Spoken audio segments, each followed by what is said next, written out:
let's finish our merchandise, let's finish our trade, let's finish this contract, let's finish this money arrangement that we're dealing with right now, this worldly gain that we're doing right now is much more important to me than listening to Muhammad or hearing that message. And so he dealt with his merchandise and he left. 20 years later, he became Muslim. And he remembers that incident 20 years ago, and he says that if I had become Muslim 20 years ago, I would have been among the pioneers of Islam. I would have been among the first to believe in you, O Muhammad alayhi salatu. So that was a lost opportunity that this Sahabi realized that he has lost. Likewise, we are given opportunities today that we need to capitalize on. Some contemporary scholars actually say that our dear brothers and sisters that convert to Islam today are very brave. Because, and they liken it to those that become Muslim before the opening of Mecca. They have become Muslim before the opening of Mecca because they have these beautiful lifestyles of complete freedom with no limitations except perhaps what they decide for themselves. And they choose to adopt this way of life despite the harm and hardship that all Muslims all over the world are going through, despite the slander, right? And all different kinds of labels that you find attributed and associated with Islam. They've taken it upon themselves to research, to find the truth, and to adopt the truth in these hard times. And so many contemporary scholars, they liken those that convert to Islam today to those that have done so before the opening of Mecca. SubhanAllah. Imagine the reward. So when you see a new Muslim, dear brothers and sisters, shake their hand, welcome them, because you were born a Muslim. You've known no other way of life, hopefully, but they have. And so they made a very conscious decision, and it was a difficult one, because they had to change their life completely. For us, we have definitely made a conscious decision as well, as we mature, as we grow older. But it was not very difficult because we did not have to change our whole lifestyle. It was there.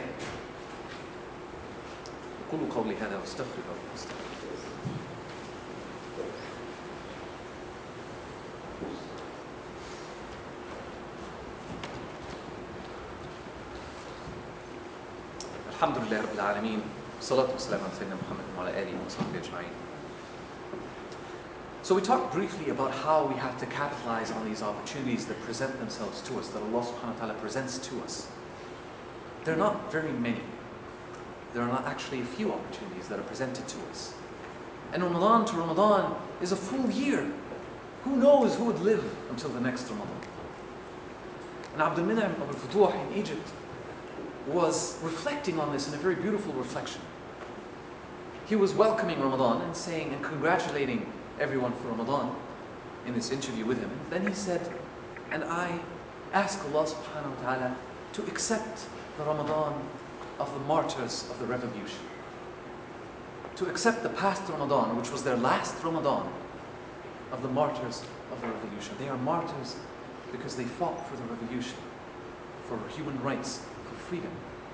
And they died, many of them young, very young for that matter. They were killed and lost their lives. And last Ramadan was their last Ramadan. They didn't know that.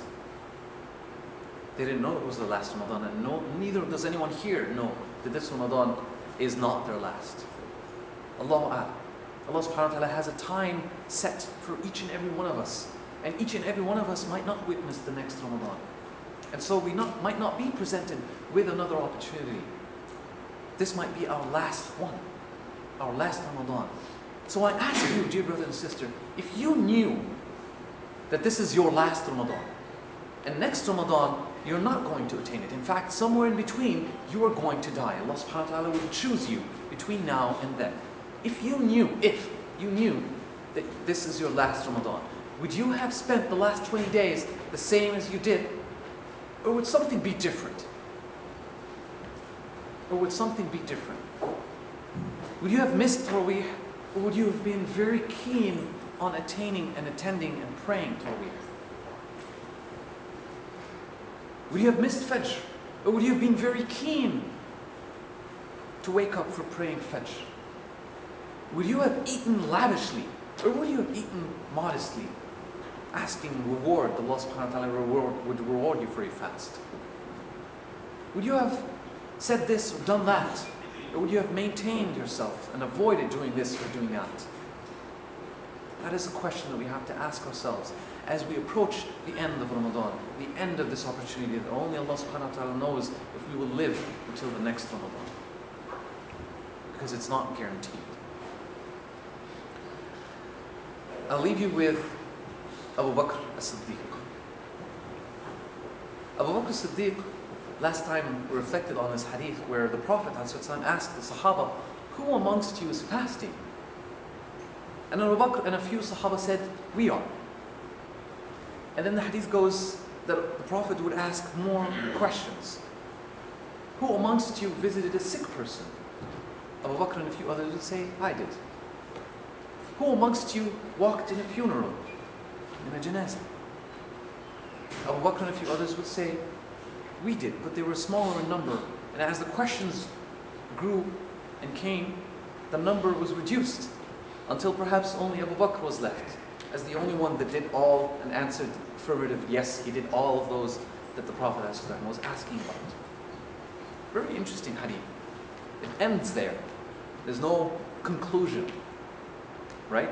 Except that the Prophet ﷺ said that anyone who all of these qualities are combined in, he or she would enter paradise. He or she would enter Jannah. So is there a recipe in Islam for entering Jannah? Yes, there is. Are we left alone in the dark, not knowing how to attain Jannah? No, we are not. And this is one of them. One of those recipes that are given to us by Allah subhanahu wa ta'ala. And so, if we seek to do this and that, and combine these attributes, we are guaranteed paradise, inshaAllah. These are the words of the Prophet and not my words. Alayhi salatu wassalam. And so let's reflect on visiting the sick and walking in a funeral. You might ask, why? What's the big deal? In fact, in our day and age, we rarely visit the sick, unless they're like dying and they're in the deathbed in the hospital, right? But if they're just sick, we say, oh, it's the cold, it'll come and go, right? He'll suffer at home, perhaps we shouldn't go there so that, it might be contagious. You hear about a brother that is sick, you don't really feel or, get this urge to go visit him. Unless it is a very severe situation, then in the hospital. And even then, very rare are the people that actually go and visit. So it's a custom, it's a practice that's been very much diluted in our society today. You don't hear about it. It's enough to text message or phone, or maybe just check the status on Facebook or on Buzz, make sure that they're alive, right? It's just enough. Big deal. Everyone goes sick. Everyone falls sick. Not a big problem. That's the attitude today, unfortunately. But the Prophet ﷺ is reported to have narrated a very interesting hadith talking about the duties of a brother towards another. And he mentions 5, and I ask you and urge you to look them up. I won't mention them. One of them is visiting when he or she is sick. The duties of a brother towards another include visiting when he or she is sick. And this is narrated in Bukhari. Very interesting. So it's a duty. It's an obligation. In fact, it is so much so an obligation that Shaykh al-Islam, Imam Ibn Taymiyyah, is reported to have said that it is fard kifaya. What fard kifaya means is that it is an obligation when done enough. In other words, not everyone has to go visit brother so-and-so when he is sick, but some of us must go. Enough of us must go. That is what fard kifaya actually means. That we actually must visit our brother so-and-so when he is sick. Some of us must visit him. And the Prophet is reported to have said, لا يؤمن أحدكم حتى يحب لنفسه حتى يحب لأخيه ما يحب لنفسه. None of you is actually a true believer until you love for your brother what you love for yourself. And who amongst us does not love to find some care and compassion from our fellow brothers when we are in our most vulnerable positions? When we are sick, when a little virus, a tiny little microscopic virus, caused us to fall sick and unable to walk, unable to perform, and we're forced to be bed-stricken. Who amongst us in this vulnerable position does not want or wish for some compassion? Those of us that are blessed to have mothers that care for us and tend for us when you are sick are very lucky and know that feeling. And the moment you move out